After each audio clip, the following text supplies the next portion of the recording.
I found wedding invitations on our kitchen counter, with my husband's name printed as the groom. I wasn't invited. Subscribe and tell me in the comments what you would do if you were in my shoes. The envelopes were creamy, heavy, the kind you keep in a memory box. Gold foil script. Venue, the Foundry on June 15th. Groom, Nathan Cole.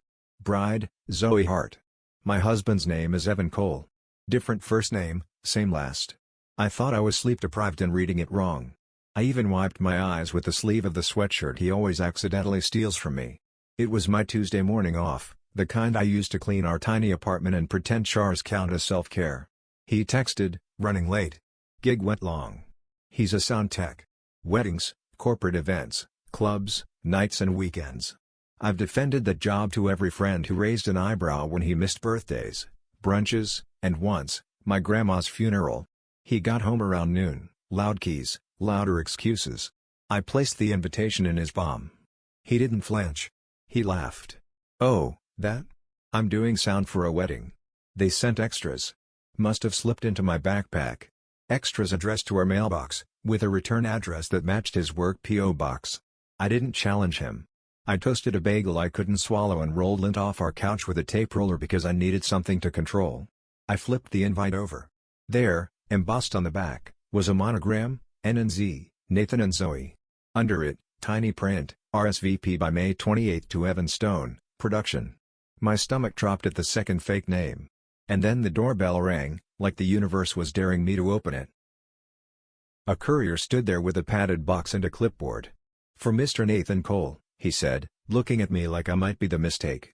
I signed because curiosity is a muscle and mine has never missed leg day. The box felt too important to be left at a pickup point, too personal to belong to extras. Inside were 2 leather vow books, engraved, "To my wife, forever," and there was also a receipt from a boutique on 5th Avenue. Paid by Stone Audio LLC. I scrolled my phone for anything that would explain Stone Audio. His LinkedIn didn't show it. His email signature didn't show it. But our joint checking had a weekly transfer to Stone. I had always assumed it was a studio. He was in the shower when I walked in with the vow books. I placed them on the sink beside his razor. He whistled through the steam. "Oh, those arrived? Great. Great. Why does the groom share our last name?" I asked, voice steady, like we were discussing shipping delays. "Small world," he said. "Bride's a coordinator." She mixed it up. "Why does the receipt say Stone Audio LLC?" He paused. The water kept pounding tile. "Babe, you're spiraling. I freelance. I set up an LLC for tax reasons." It was such a reasonable answer it almost worked. He kissed my hair on the way to the bedroom. I watched the bathroom mirror fog, then clear, then fog again. I was the mirror, clarity, doubt, clarity. That night he fell asleep on the couch with his phone face up. Our iPad chimed on the counter, a message was syncing. A group chat banner slid across the screen, groomsmen, tumbler glass emoji. The last message said, "Nate, we confirmed the surprise. Announce it after the first dance." Surprise what? I didn't mean to snoop, I meant to breathe. But the iPad was signed into our shared cloud, and the messages appeared like the universe had turned on captions. The groomsmen chat scrolled with timelines, tux fittings, rehearsal dinner jokes, a spreadsheet link.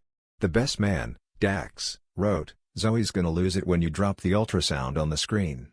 Ultrasound. I tapped the spreadsheet. It opened to a meticulous run of show. After the cake, a 2-minute montage, childhood photos of Nate, a shot of the ring hidden in a pastry, gross, and then baby Qley ta January 22nd. I put my hand flat on the counter and pressed until my palm hurt. Pressing down made me feel less likely to float away. The Photos app pinged next, pulling down 2 recent images from Nate's iPhone. A sonogram with Z Heart in the corner. And a photo of my husband holding a white box with those leather vow books, smiling with the kind of joy he reserves for open bars and new microphones. I stared at the timestamp. He was with me that morning. He made me eggs. He kissed my wrist while I answered Slack messages from my non-profit job. 20 minutes later, his clone, this Nate, was grinning in some boutique I'd never been to. When he stirred on the couch, I put the iPad down, walked to the sink, and ran cold water over my wrists like my therapist taught me for panic. The kitchen clock ticked. He mumbled, "You coming to bed?" "Soon," I said, and in that moment, soon meant after I find out who you are. I opened Find My and dropped an AirTag into his work case.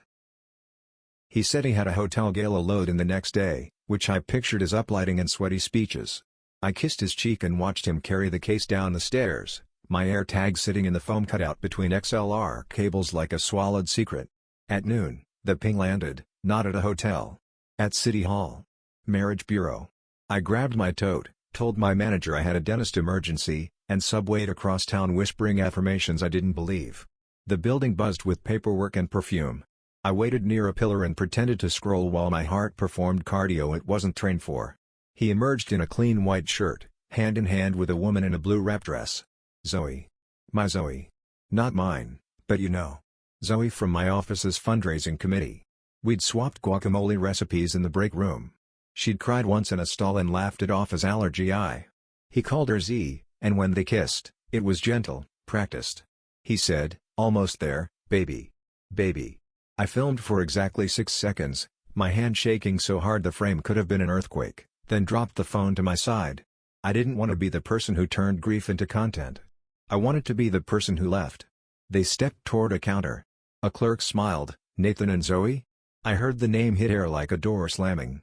Zoe touched her stomach, he brushed her hand away, protective, intimate. The clerk asked for witnesses. 2 men in suits waved. I couldn't breathe through my nose. I had to leave. But before I did, another voice behind me said, soft and confused, "Evan?" I turned and faced the bridesmaid from Zoe's Instagram. The bridesmaid's name was Maya, I remembered because we bonded over sharing a name with people who think all Mayas know yoga. She looked from me to him to Zoe, back to me. "You okay?" she whispered, because women can smell a sinkhole. "I'm missing a meeting," I said, lying like a towel, thin, damp, obvious. Maya bit her lip. "You know Nate? I mean, Evan?" My face gave me away. She took my elbow and guided me to the vending machines by the stairwell. She spoke in a hush, like we were in a library of fragile books. "He told Zoe his wife died 3 years ago," she said. "Car accident. He doesn't talk about it. That's why they're keeping it small. No big ceremony, just the party next week." I laughed and it came out like a cough. "His wife didn't die," I said. "I'm his wife." She covered her mouth with both hands, then dropped them.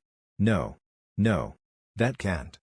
I showed her a photo from our last vacation, Evan in a stupid hat, me with sunburned cheeks, the timestamp 6 months ago. Maya's eyes filled. "Zoe can take another hit," she said. "She had a scare last year. She thinks this is her second chance."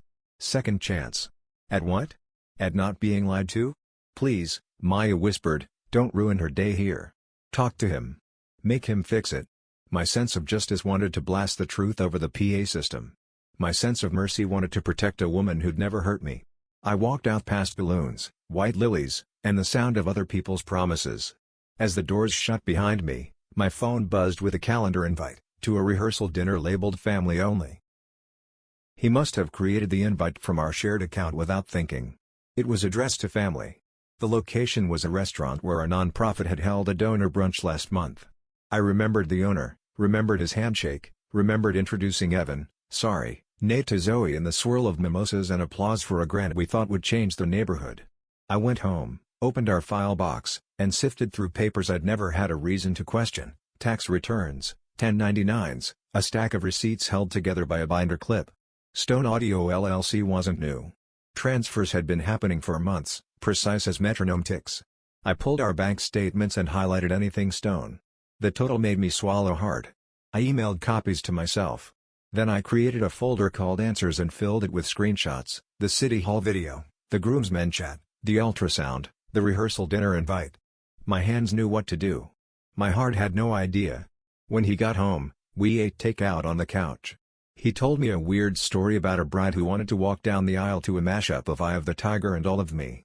He kissed me and smelled like soap and new beginnings that weren't ours. "I got a calendar alert," I said, testing the pond for thin ice. He shrugged. "Must be a glitch." I could see the man I married and the mask he wore, and it made me dizzy. Was I wrong for what I did next? I messaged Zoe from a burner app, "You don't know me. But ask Nate who Evan Cole is." She replied with a single question mark. Then nothing, until she invited me to coffee the next morning. We met at a quiet cafe that smelled like cinnamon and finals week. Zoe arrived early, no makeup, a baseball cap pulled low, sweatshirt stretched over a small curve I hadn't noticed before. She looked like hope. It made me angrier than anything. She sat, clasped her hands, and said, "If this is a prank, please stop." I showed her my driver's license, our wedding photo, a copy of our lease, a screenshot of the invitation with the monogram. I didn't say I'm sorry because I wasn't. I was furious for both of us. "He told me his wife died," she whispered. There was a photo of a grave on his phone. He cried. "He's a sound engineer," I said. "He knows how to stage a moment." I told her about City Hall, the ultrasound and the slideshow plan, the rehearsal dinner. She blinked like she was underwater. "We should talk to him together," she said finally, wiping her nose with a napkin. "No drama. Just the truth." "Drama already exists," I said. "We just didn't get a vote." We made a plan to meet him at the rehearsal dinner and ask him to pick a truth and stick to it. On my way out, my nonprofit's CFO called. "We have a problem," she said. "The grant money for the community fridge is short by 20 grand. Transfers to Stone Audio LLC. Our login shows your credentials." My stomach turned to ice. He hadn't just cheated on me. He'd used my work to fund it. I looked at the cap Zoe had left on the chair and thought of the baby. Then I called a lawyer. And the lawyer said 4 words, "Gather proof. Do nothing yet." I became my own private investigator. I downloaded every bank statement, pulled every email that mentioned Stone, and printed them for a physical folder the color of danger. I called the boutique. The manager confirmed Nathan Cole had paid with a business card. I asked for invoices emailed to Stone Audio at. When the PDF arrived, it CC'd my husband's regular inbox by mistake. My breath left my body like a punctured tire. The lawyer friend, Barb, who owes me because I introduced her to the only man who's ever been brave enough to date a litigator, sat at my table and drew a timeline on a legal pad. "Don't tip him off," she said. "If he gets wind, he'll lock down the accounts or delete things." "But the rehearsal is Saturday," I said. "He's planning to go through with it." Barb took a sip of my bad instant coffee. "Then you let him," she said. "You document. And if you choose to expose him, you do it with receipts." I stared at the City Hall video again. My hand shook the way it had when my dad taught me to drive and took me onto the highway too soon. I texted my brother, who runs AV for a theater. "Hypothetical," I wrote. "If someone wanted to interrupt a slideshow at a wedding to play, say, a different video, could they?" Hypothetically, he wrote back, "with access to the booth or the laptop, yes." Was I wrong for what I did next? Maybe.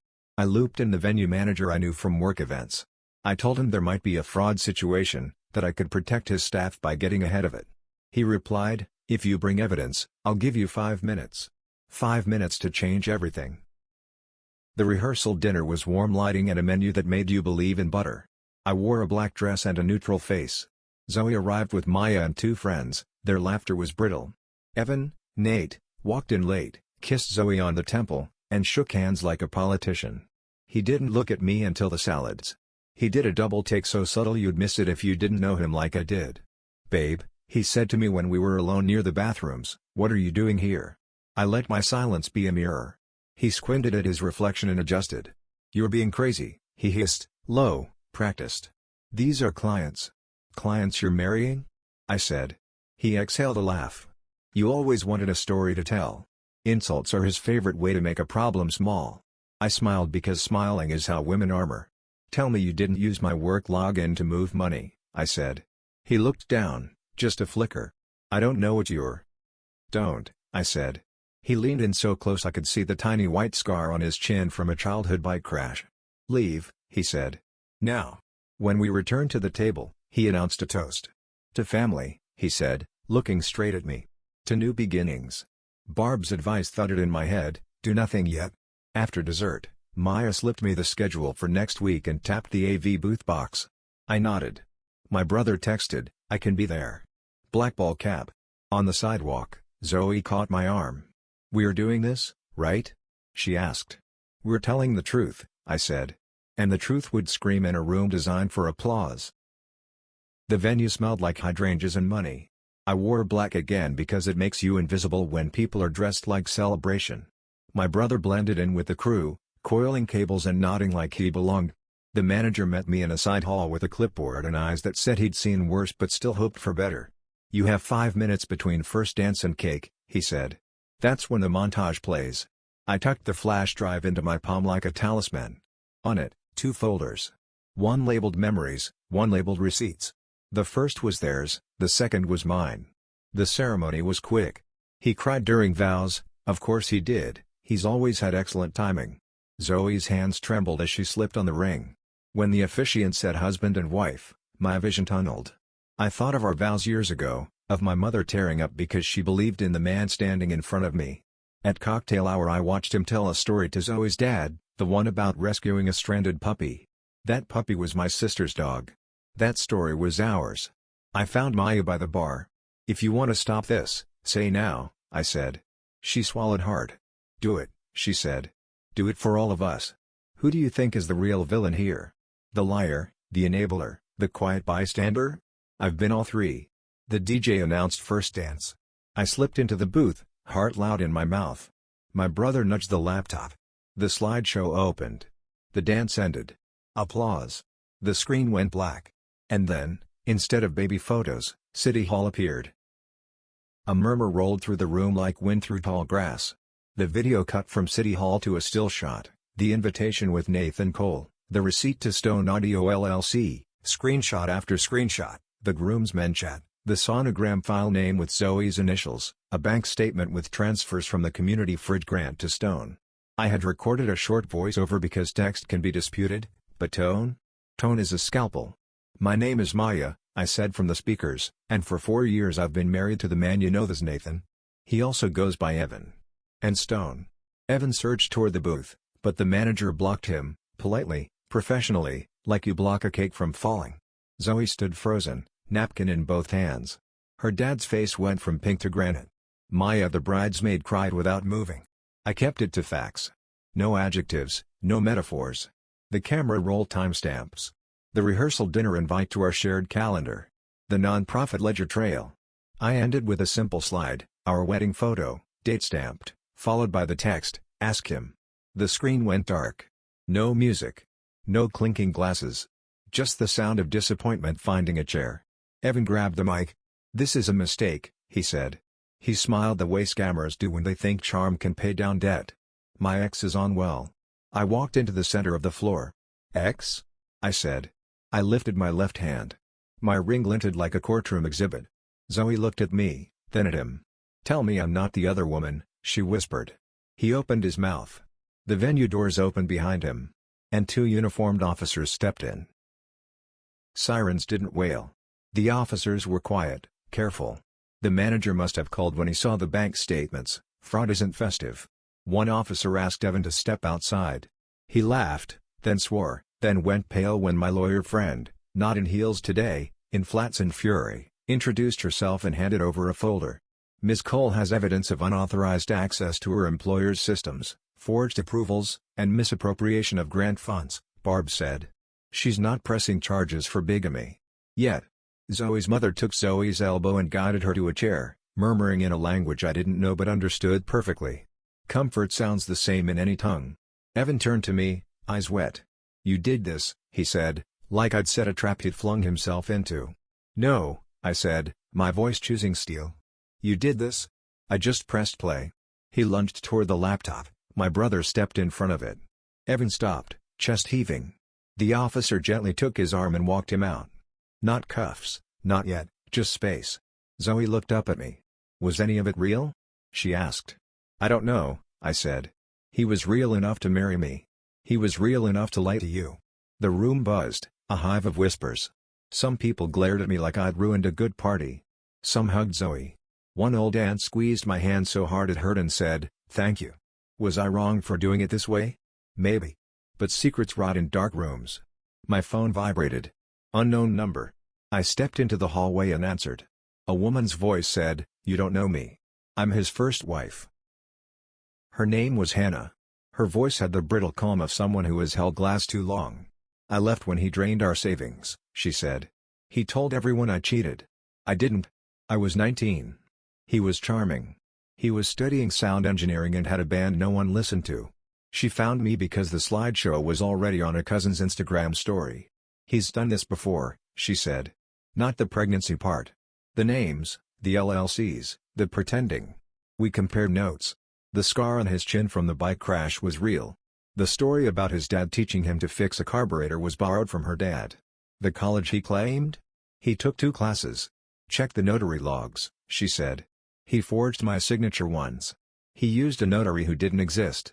I hung up and walked back into a room where cake sat untouched and a DJ stared at me like I'd stolen his thunder. Zoe stood with Maya and her parents. She looked like a figure study in a drawing class, lines and shading, sadness and strength.